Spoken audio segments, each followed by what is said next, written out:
మందికి అర్థం కావడం లేదు. ఎఫ్టీఎల్లో ఉన్నంత మాత్రాన ఈ ప్రభుత్వ భూములు కావు. చెరువుల్లో 3 రకాల పట్టాలు ఉంటాయి. ఒకటి చెరువు పట్టా అంటే ప్రభుత్వ భూమి, తర్వాత ఏక్సాల్ పట్టా ఉంటుంది. ఏక్సాల్ పట్టా అంటే వర్షాకాలంలో మొత్తం నీళ్లు చేరుతాయి. వర్షాకాలం దాటిన తర్వాత నీళ్లు తగ్గిన తర్వాత ఒక పంట అందులో పండించుకుంటారు. అంటే ఒక పంట కోసం ఏక్సాల్ పట్టాను ప్రభుత్వమే రైతులకు ఇచ్చింది. చెరువు అవతల అనేక మందికి పక్కా పట్టాలు ఉంటాయి. చాలామంది రెడ్లకు, చాలామంది యాదవులకు, గౌడ్స్కు, వివిధ కులాలకు సంబంధించినటువంటి రైతులకు ఈరోజు చెరువు చుట్టూ భూములు ఉన్నాయి. దాన్ని మీరు ఎఫ్టీఎల్ అని, బఫర్ అని మీరు సరే ఆ చెరువులను పరిరక్షించాలనేటువంటి ఆలోచనలో మీరు వాటిని అక్కడ ఏం కట్టొద్దని అంటున్నారు. కానీ అక్కడ ప్రభుత్వమే, రెవెన్యూ డిపార్ట్మెంటే, ఇరిగేషన్ డిపార్ట్మెంటే, కలెక్టర్ జాయింట్ మీటింగే ఈరోజు అక్కడ బిల్డింగ్లో పర్మిషన్లు ఇచ్చింది. వాస్తవమా కాదా నేను అడుగుతున్నా. మరి మీరే పర్మిషన్ ఇచ్చి మీరే కూలిస్తే అంటే ఏమనాలి? అంటే ప్రభుత్వం అంటే కొనసాగింపుగా ఉండదా? కాంగ్రెస్ ప్రభుత్వం, బీజేపీ ప్రభుత్వం, టీఆర్ఎస్ ప్రభుత్వం, సమాజ్వాదీ ప్రభుత్వం ఏముండదని. ప్రభుత్వం ఏంటంటే ప్రభుత్వమే అది. Government is a continuous process. The parties May change but the government is a continuous process. కాబట్టి దాన్ని అర్థం చేసుకోవాలా.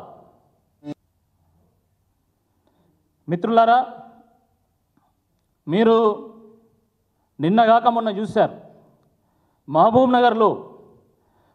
నగర్లో రాత్రికి రాత్రి అక్కడున్నటువంటి పేద ప్రజల యొక్క చిన్న చిన్న ఇండ్లు, గుడిసెలను ఏ రకంగా బుల్డోజర్లను పెట్టి కూలగొట్టిందో మీరు చూసిండ్రు.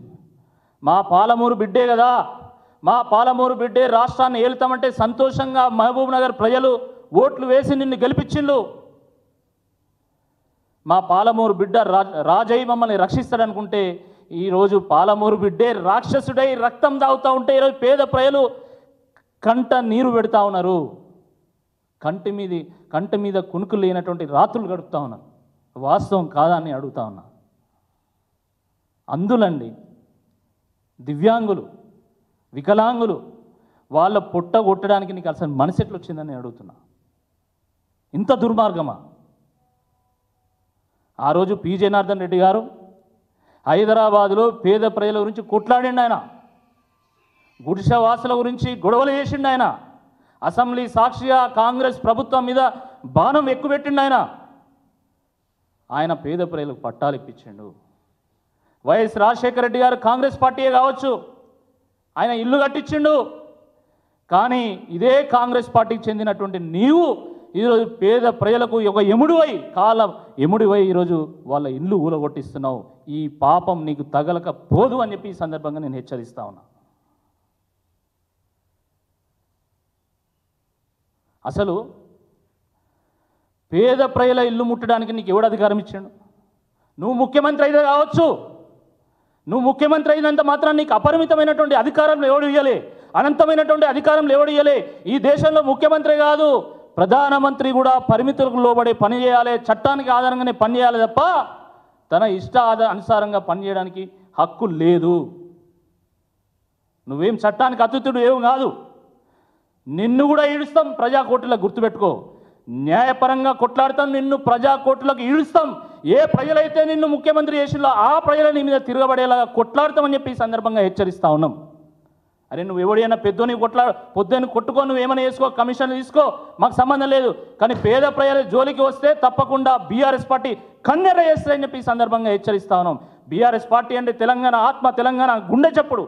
తెలంగాణ ప్రజలకు ఎక్కడైనా ప్రమాదం ఉంటే బీఆర్ఎస్ పార్టీ గొంతెత్తి గలమెత్తి లక్షలాది గొంతులై ఏకం చేసి పోరాటం చేస్తారని చెప్పి ఈ సందర్భంగా హెచ్చరిస్తా ఉన్నాం. ఈ ప్రభుత్వానికి ఎంతసేపు అటెన్షను, డైవర్షను, కమిషన్లు వీటి మీదనే దృష్టి. పని తక్కువ, పబ్లిసిటీ ఎక్కువ. మీరు ఆలోచించండి. ఈరోజు రాష్ట్రంలో లక్షలాది మంది రైతులు రుణమాఫీ జరుగుతుందని చెప్పేసి ఆశపడి ఎదురు చూసి ఈరోజు కళ్ళు కాయలు అయ్యే విధంగా ఈరోజు మరి ఎదురు చూసి ఈరోజు రోధిస్తున్నటువంటి ఒక పరిస్థితి ఉన్నది. 50% మంది రైతులకు కూడా ఈరోజు రుణమాఫీ కాలే.